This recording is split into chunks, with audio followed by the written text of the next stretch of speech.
And here is the complete collection of LeBron James's greatest stories told by NBA players and legends, part 2.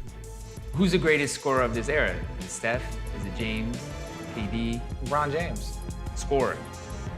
LeBron James. And I turned on ESPN one day, LeBron James was the guy that people say is the next Jordan.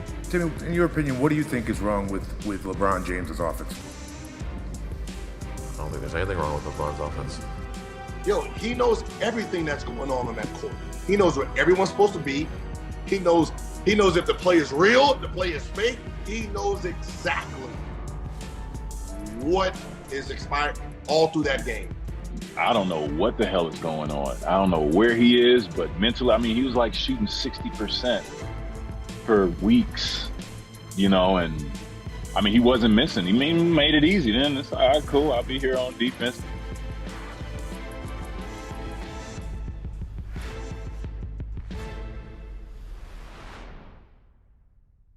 When you think about LeBron James and KD, number one, is he that rival for you? And if it is LeBron, how did LeBron make you a better player? Well, since I was in ninth grade and I turned on ESPN one day, LeBron James was the guy that people say is the next Jordan. LeBron James has about a 40-inch vertical leap, unlimited range on his jump shot, but the strength of his game could be his passing. James is young enough to have been born during Michael Jordan's rookie season and talented enough that some say he might be the next Jordan. The two number 23s have already played together. For me, it could be compared to Michael, Magic, Kobe, all the ones that's making so success in the league. It's great, and I'm gonna just keep working hard, and someday it could be another one that could be compared to me. So in my mind, I was a 6'2" JV player. I didn't play varsity my first year, my ninth grade year. So in my mind, I was like, this is the best player. So I have to be as good as this, or I have to look him in the eyes at some point in my career. So, that was always in the back of my mind as I worked, as I played games. I wondered, because that's what was told to me, that was the new guy, that was the next Jordan. So, but just having somebody that's been around since I took basketball serious and we're still playing against each other, that's pretty special to me, the longevity, and you can call it a rivalry, you can call it whatever, but to have somebody at the same position, whereas we guarding each other when we play is definitely special because he's one of the best players that ever touched the floor. Who's the greatest scorer of this era? Is it Steph? Is it James? KD? LeBron James. Scorer.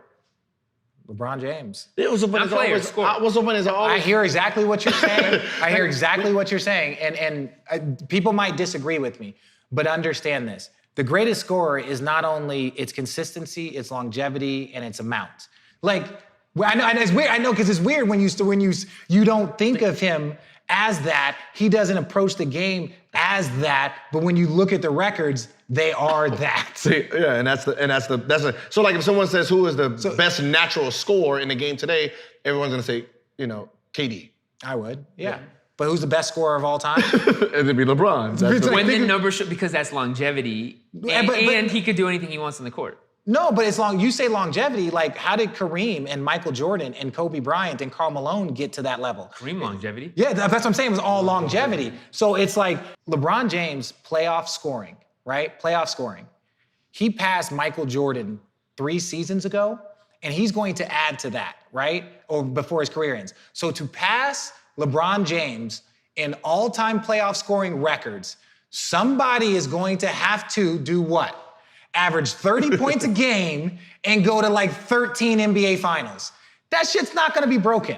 The playoff one's not, and then he's gonna pass Kareem. So as much as we don't view him as a scorer, right? Steph's greatest shooter, Kevin Durant's greatest weapon as a scorer because he's so big, but who's the greatest scorer? He's number 4 all time right now. So funny, I had an argument with someone about that, and it was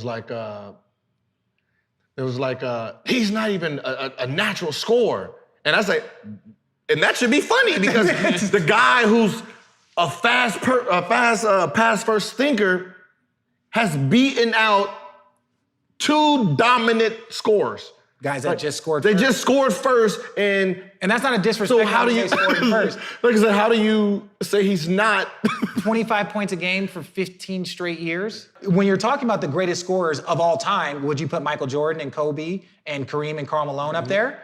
But you don't consider Bron, even though he's about to pass all of those guys. But that's Timmy, in your opinion, what do you think is wrong with LeBron James's offense? I don't think there's anything wrong with LeBron's offense. You can live with him knocking down jump shots. Parker and Duncan each with 16. James to the basket, inside, banks it in, and there's his first field goal after missing his initial 8 shots from the field. I'll rephrase the question. What are you guys doing schematically to limit him offensively? We're guarding him with 5 guys. All by doing it with pack it in, or what else tactically? I mean, every team tries to guard him with 5 guys in one way or another. What are the Spurs doing that's different than other We opponents? understand what kind of player he is. He is the best player in the world, so we're respecting him as that. So we're trying to make his life as difficult as possible, and every time he touches the ball, if we can keep him out of the open court, that's obviously where he really thrives. And if we can keep those away and keep his rhythm down, then it's better for us. Good job, man. Hey, man, I love how you're on 15 minutes. Stay that way, man. Stay that way. You're going to drive these guys. This is going to be your league in a little while. But I appreciate you giving us this year. That was, of course, after the final game. You said, this is going to be your league, but I appreciate you giving us a year. What was that moment like? You could just tell what he was going to be and who he was going to be, and that he was going to be such a dominant player for such a long time. And it was great playing games early and again late in my career. Was Miami LeBron peak LeBron? Yeah, I have to argue. I think he's transformed so many times, but I feel he was on another planet. And just watching his trajectory of his career, you just see it coming. But playing against a young LeBron and an older LeBron, yeah. 2 different players, 2 totally different players, and it was fun to watch and be a part of. And it got to the point where we were just kind of, I'm a pretty good basketball player, but I'm kind of just watching him do his thing right now because he's just, I don't know what the hell is going on. I don't know where he is, but mentally, I mean, he was like shooting 60% for weeks, and I mean, he wasn't missing. He made it easy. Then it's all right, cool. I'll be here on defense, getting some stops. I'll be open whenever you guys need me. It just became, he was very, very motivated to be successful. LeBron, you've talked about how much smarter you are compared to the 2007 finals, but what about on the court, your jump shot? Are you more confident now, and the improvement since then, how is that going to affect how they guard you this time around? Oh, well, I think in 07 they kept, when I got the ball, they kept me on the sideline. They went under a lot of my pick and rolls and dared me to shoot. And back in 07, I ran a lot of pick and rolls, and they funneled me to the sideline with Duncan and Alberto and Bruce Bowen and Michael Finley and those guys that just funneled me all the way to the sideline and dared me to shoot, and didn't allow me to get into the paint where I did most of my damage back in 07. So if you go under my pick and roll now, I'm going to shoot, and I'm confident I'm going to make every last one of them. Up a lot more. James for 3. It out. James sets 3-pointer. It's good. It's wide open for 3. That's 3 3-pointers for LeBron James. James will try another 3. Puts it in. LeBron James, 4th 3-pointer of the game. Again, look how far up they're playing. He'll try it again. It's good. LeBron James making the Spurs pay. 20 minutes. James pulls up, puts it in. James puts it up, knocks it down. James pulls up, puts it in. 4-point lead. We haven't seen a player like Michael Jordan or Kareem or someone of that level change his game as much as it seems like LeBron has changed his. Would you say that's right? Absolutely. I'm just more confident in my ability to shoot the ball. But at the same time, I also have a lot more weapons with me. We could put him off the ball, have him working off of cuts, make a play for him, get him in the post, get the pick and roll. Get the pick and roll. He functioned in different spots in the court, but he had Ray Allen to kick it to, and James Jones and Mike Miller to kick it to. I mean, dead eye spot up shooters. So I think that made him a little more dangerous. But still, either way, it's like 1A and 1B to me. I mean, I'll take his fifth best career, and that'll be the best of my, best ever. To stay at the top of the league for this long and to perform the way he has is absolutely amazing. Just to pick up on something you said the other day, Pop, about LeBron, I just asked him, when people say you need to be more aggressive, and he just cut me off and he goes, I don't really care what people say about me needing to be more aggressive. You've kind of picked up on the fact that he's really kind of somehow changed his approach in terms of the noise.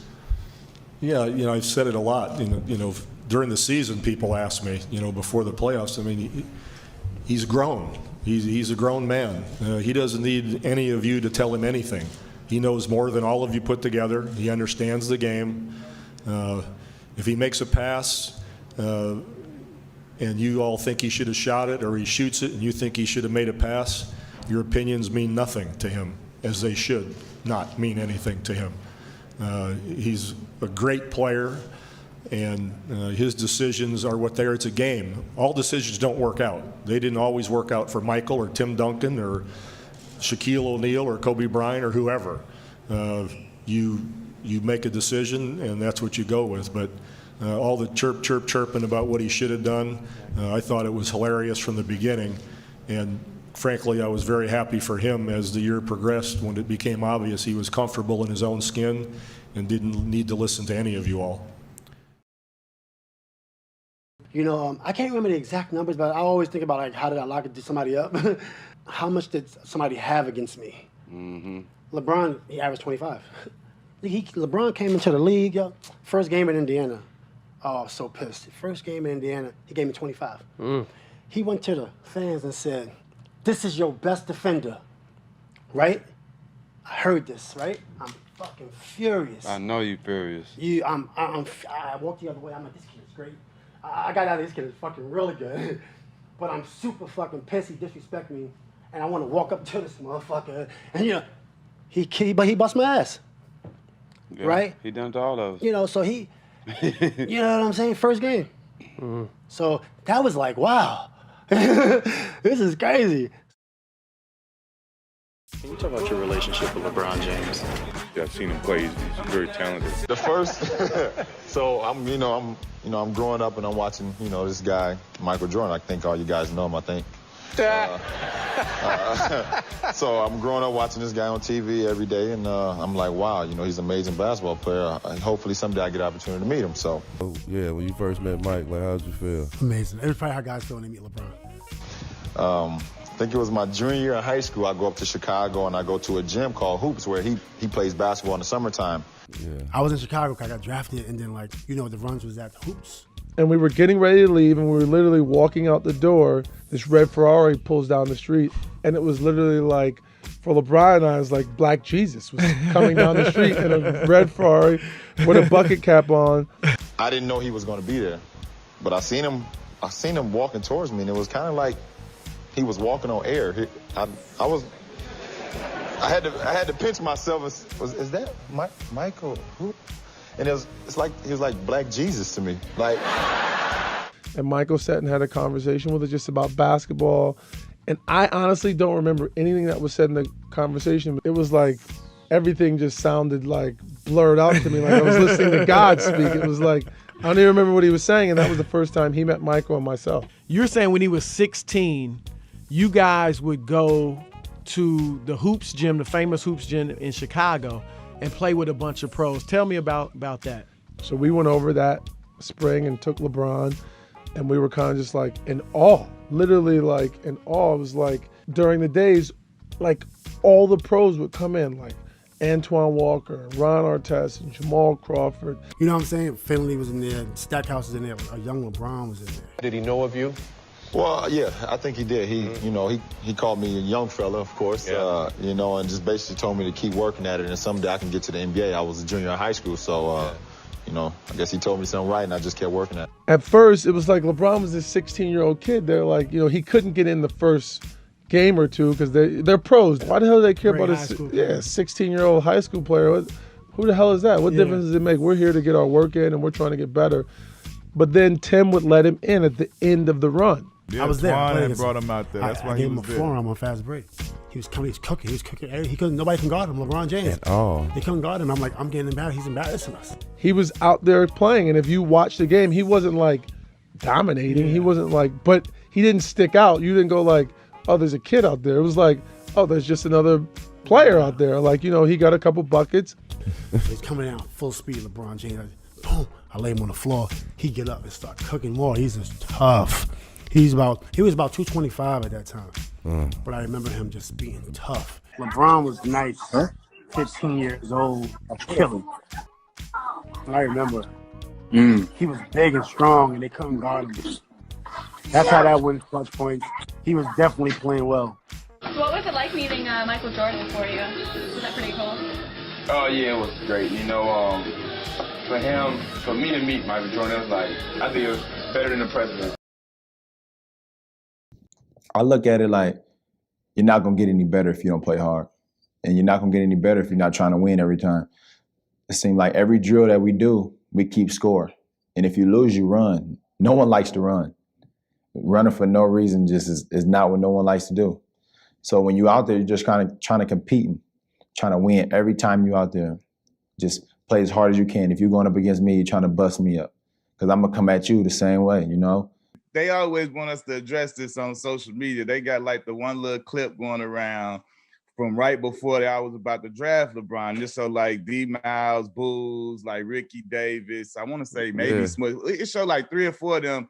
And it seemed like they saying like some hating stuff. Is the 18-year-old from Akron truly the savior?